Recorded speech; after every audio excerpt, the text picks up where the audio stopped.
Bonjour à tous. Aujourd'hui, on plonge dans un sujet qui fait vraiment débat. L'intelligence artificielle, on le sait, elle est partout, mais est-ce qu'elle ne serait pas en train de devenir, paradoxalement, une vraie menace pour la recherche scientifique elle-même? Bienvenue sur l'actualité du jour du premier site d'information sur l'IA, à savoir ia-info.fr. Pour en parler, on va s'appuyer sur un article très éclairant de Didier Taormina. Il a été publié le 10 septembre 2025 sur ce même site ia-info.fr, qui est, je vous le rappelle, le premier portail français entièrement dédié à l'IA. Et attention, dès le début, l'auteur nous met face à un constat assez choc. Je le cite. Ce bouleversement technologique menace la crédibilité même de la recherche scientifique internationale. C'est fort, non? Ça plante le décor. Alors, on va creuser ensemble pour comprendre ce qui se cache derrière cette affirmation. D'abord, pour bien saisir l'enjeu, il faut qu'on revienne un peu aux fondamentaux.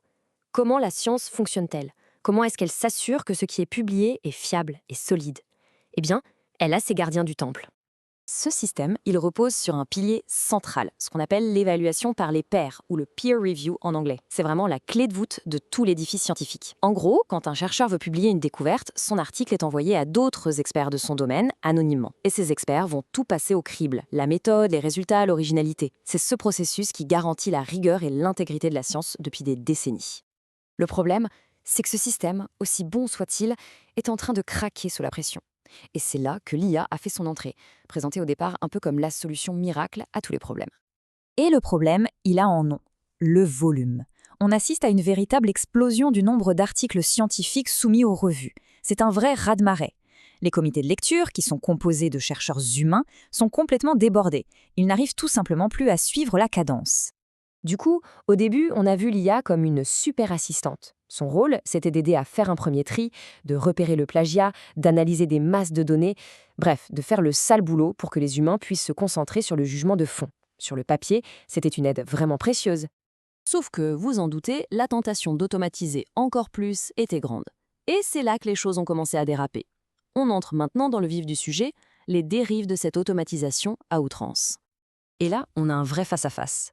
D'un côté, le jugement humain, avec sa capacité à comprendre les nuances, le contexte, à déceler une idée géniale mais peut-être un peu iconoclaste.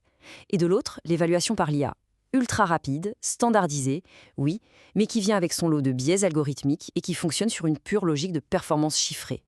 Alors concrètement, qu'est-ce que ça donne? Eh bien, les conséquences sont assez inquiétantes. L'IA a tendance à favoriser ce qui ressemble à ce qu'elle connaît déjà, et donc à écarter les recherches vraiment nouvelles, celles qui sortent des sentiers battus. Le système devient aussi plus facile à hacker pour ceux qui comprennent comment plaire à l'algorithme.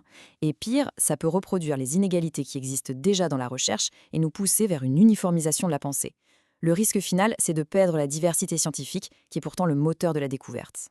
Et le cœur du problème, c'est l'opacité. La plupart de ces algorithmes d'évaluation sont de véritables boîtes noires. On y met un article à une extrémité, une décision sort de l'autre. Mais ce qui se passe à l'intérieur, c'est un mystère. On ne sait pas sur quels critères la décision a été prise, ce qui rend toute contestation ou même toute compréhension du processus quasiment impossible. Alors ça nous amène à cette question, qui est vraiment fondamentale. Est-ce qu'une machine, même la plus puissante qui soit, peut vraiment saisir la subtilité d'une découverte qui n'était pas prévue, l'audace d'un chercheur qui tente une approche totalement nouvelle? Vous voyez, le constat est assez préoccupant. Du coup, la question n'est plus faut-il ou non utiliser l'IA, mais plutôt comment l'utiliser intelligemment. Finalement, quel avenir est-ce qu'on veut pour notre recherche scientifique? Heureusement, la communauté scientifique n'est pas sans réponse. Des solutions commencent à émerger. Il y a un consensus sur le fait qu'il faut d'urgence remettre l'humain au centre du jeu, exiger de la transparence sur le fonctionnement de ces algorithmes et surtout mettre en place une règle d'or, un double contrôle. La machine peut aider, mais la décision finale doit toujours revenir à un expert humain.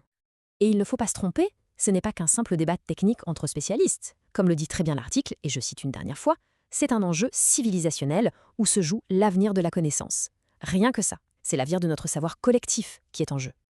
Alors, je vais vous laisser avec cette question, qui je trouve résume tout le dilemme. Face à cette course effrénée à la productivité, la science doit-elle choisir l'efficacité à tout prix, au risque de perdre son âme, ou doit-elle au contraire tout faire pour protéger ce qui la rend si précieuse, l'esprit critique? Voilà, c'est sur cette réflexion que s'achève notre analyse du jour. Si le sujet vous intéresse et que vous voulez suivre ces évolutions qui sont absolument capitales, n'hésitez pas, retrouvez toute l'actualité autour de l'intelligence artificielle sur le portail ia-info.fr. Merci beaucoup de nous avoir suivis et à très bientôt.